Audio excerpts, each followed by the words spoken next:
राधे राधे दोस्तों। तो कैसे हैं आप सब? उम्मीद है अच्छे ही होंगे। तो आज हम आपको सुनाने जा रहे हैं गोपाल भगत की कथा। एक गोपाल नाम का चरवाहा था जो सबकी गायों को घेरता था। उसके बदले में उसे सब अन्न आदि दे देते थे। वो पढ़ा लिखा भी नहीं था और न उसने कभी भगवान नाम की चर्चा सुनी थी। उसका परमार्थ से भी कोई संबंध नहीं था। वो सब जंगल में रहते थे और गाय चराते थे। पत्नी खाना वहीं पहुंचा देती थी और परिवार का पालन पोषण साधारण तरीके से चलता था। अन्न और आवश्यक सामग्री तो गांव के लोग ही पहुंचा देते थे, क्योंकि ये इनकी गायों को चराते थे। ना तो उनको किसी धर्म का ज्ञान था और न किसी साधना का ज्ञान था। एक दिन ये गाय चरा रहे थे। जंगल में एक मंडली जा रही थी संतों की। उसमें नाम कीर्तन करते संत जा रहे थे। राम राम जय श्री राम का उच्चारण हो रहा था।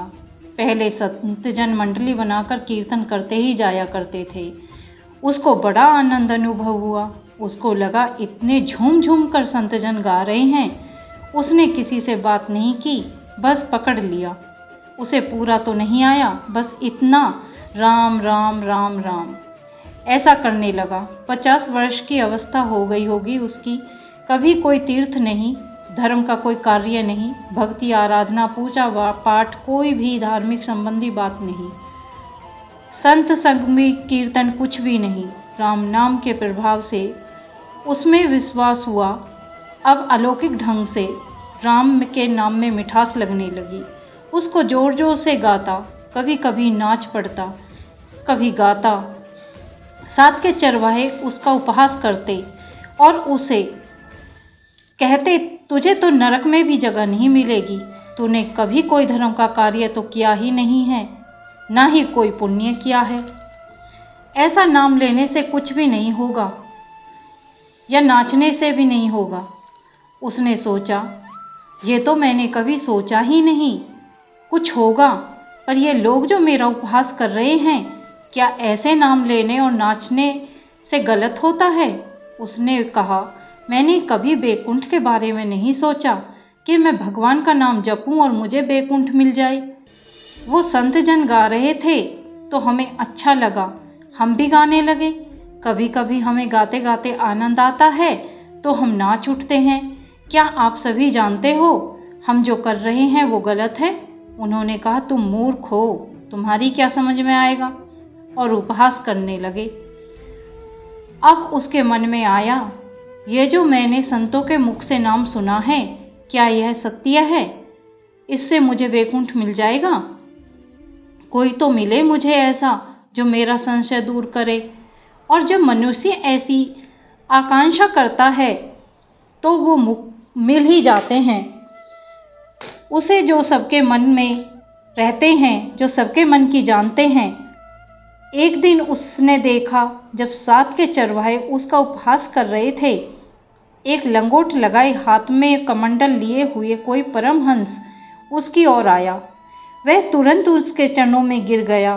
महाराज महाराज, आप मुझे एक बात बता दीजिए। ये जो हम राम राम कह रहे हैं, ये लोग मेरा उपहास करते हैं, क्या इससे हमारा कल्याण हो जाएगा, बैकुंठ मिल जाएगा? तो उन्होंने कहा, बेटा, ये बहुत मंगलमय भगवान का नाम है, पर हमें लगता है कि तुम्हें गुरुदेव की आवश्यकता है।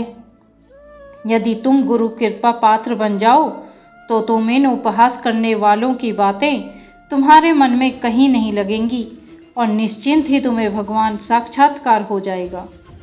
उसने पैर पकड़ लिया और कहा, महाराज, आप ही मुझे मेरे गुरु बन जाइए और मुझे गुरु मंत्र दे दीजिए।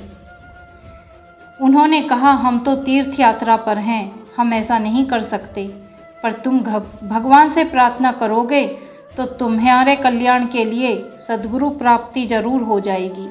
वो तुम्हारे लिए जरूर गुरु ढूंढ के लाएंगे। मैं तुमसे सत्य कहता हूँ, सतगुरु की जो शरण में हो गया तो उसके जीवन नौका की छोर सतगुरुदेव अपने हाथ में ले लेते हैं। फिर उसको कोई भय, कोई उपहास, कोई लज्जा नहीं सताती। वो सुखपूर्वक रस दुखद अपार संसार समुद्र से पार हो जाता है। पर बेटा, तेरे ऊपर भगवान की बड़ी कृपा है, क्योंकि तू संतों को मानता है। तू मेरी बात का विश्वास कर ले, अंदर से तू एकांत में रो, तुझे सतगुरु मिल जाएंगे। अब ऐसा कहकर वो अपने तीर्थ यात्रा पर चले गए। अब तो खोजता, एकांत में बैठकर देखता, कभी कभी वो पेड़ पर चढ़ जाता, कोई संत तो नहीं आ रहे हैं। वह रोज आस लगाता और सतगुरु की खोज करता, पर उसका विश्वास दृढ़ था। उसने मान लिया, संत महाराज कहकर गए हैं, सदगुरु आएंगे तो जरूर आएंगे। अपने भक्त की ऐसी दशा देखकर भगवान आ ही गए। उसने देखा सामने से बड़े तेजस्वी महाराज बड़ी तीव्र गति से आ रहे हैं। वो दौड़ा, गुरुदेव गुरुदेव, और चरणों में लेट गया। जैसे चरणों में गिरा तो एक बिजली सी दौड़ी उसके हृदय में। अब बात बन गई, गुरुदेव मिल गए। वो खड़े हो गए। देखते ही सात्विक भाव उत्पन्न हुआ, देखते ही आंसू निकलने लगे।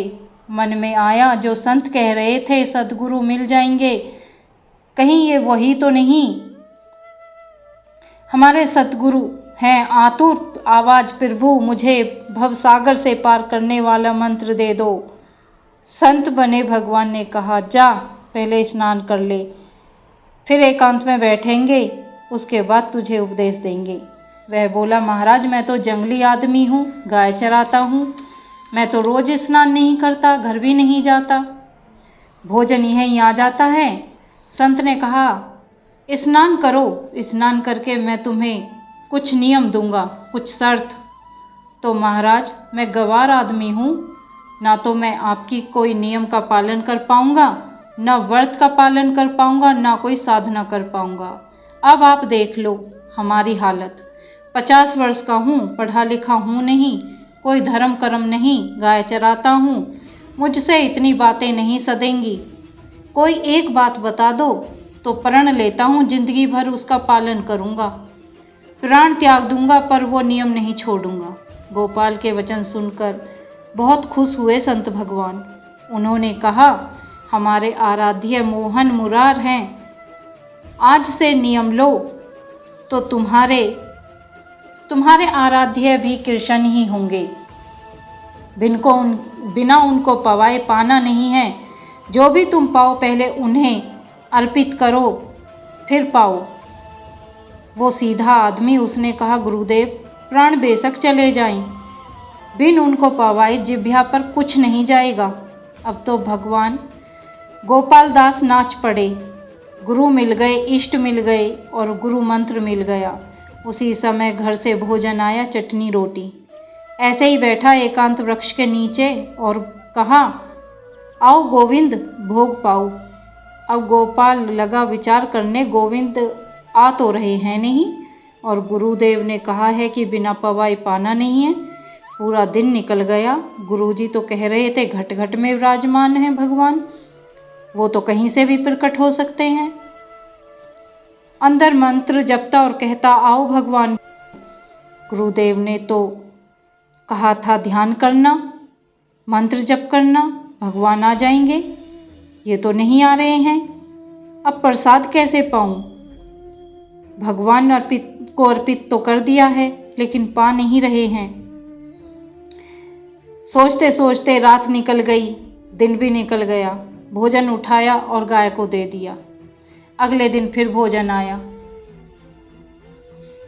फिर एक पत्ता लिया, जल से धोया, भोजन आरोगा और फिर लगे बुलाने। शाम हो गई, रात हो गई, फिर गाय को दे दिया, फिर भूखे रह गए। पर गुरुदेव ने कहा है भगवान को बिन पवाए नहीं खाएं। पहला दिन, दूसरा दिन, 7 दिन व्यतीत हो गए। दीनानाथ, प्राण चाहे निकल जाएं, पर हम अपने गुरुदेव की आज्ञा नहीं तोड़ेंगे। पत्नी ने पूछा, आपकी हालत ऐसी कैसे होती जा रही है? पर गोपाल ने पत्नी को कुछ नहीं बताया, छुपा गए। आज 27वां दिन है। पत्नी ने कहा, स्वामी आपको आज बताना ही पड़ेगा, अगर आप मुझे भेजेंगे तो भी मैं नहीं जाऊंगी। उसने इशारे से कहा चली जा, क्योंकि एक तो उम्र और एक बिना भोजन के 27वां दिन। उनका शरीर शक्तिहीन हो चुका था। उसको लग रहा था आज प्राण निकल जाएंगे, इसलिए वो पत्नी को वहाँ से जाने को कह रहा था। बोलने की सामर्थ्य तो थी नहीं उसमें, गोपाल के आंसू चल रहे थे। भोजन खोला, आरोगा और मन से बोले, क्योंकि जिह्वा से तो बोल ही नहीं पा रहे थे गोविंद। चाहे आके पालो या लिवा ले जाओ, ले जाके पा लेना, आपकी मर्जी। आज आखिरी दिन है, क्योंकि आप मेरे यहाँ तो भोजन करने आए नहीं, तो जैसी आपकी मर्जी वैसे कर लो। तभी आवाज आई, गोपाल। आँख खोली, देखा जैसे गुरुजी ने बताया था वही रूप, सिर पर मुकुट, हाथ में मुरली, वही मनमोहक रूप गोपाल देख पा रहे थे और कोई भी नहीं देख पा रहा था। न गाय देख पा रही थी, न और चरवाहे देख पा रहे थे। गोपाल ने इशारे से भगवान को अपने पास बुलाया। भगवान पास आए और उसे अपनी गोद में लिया। हृदय से लगते ही गोपाल एकदम स्वस्थ हो गए। दोनों ने के आंसू चल रहे थे। भक्त और भगवान का मिलन हो रहा है। भगवान ने गोपाल को भोग स्वीकार किया और कहा, गोपाल, मैं तुम पे बलिहारी हूँ। तुमने मुझे पाने को जो किया वो मुझे बहुत प्रिय है।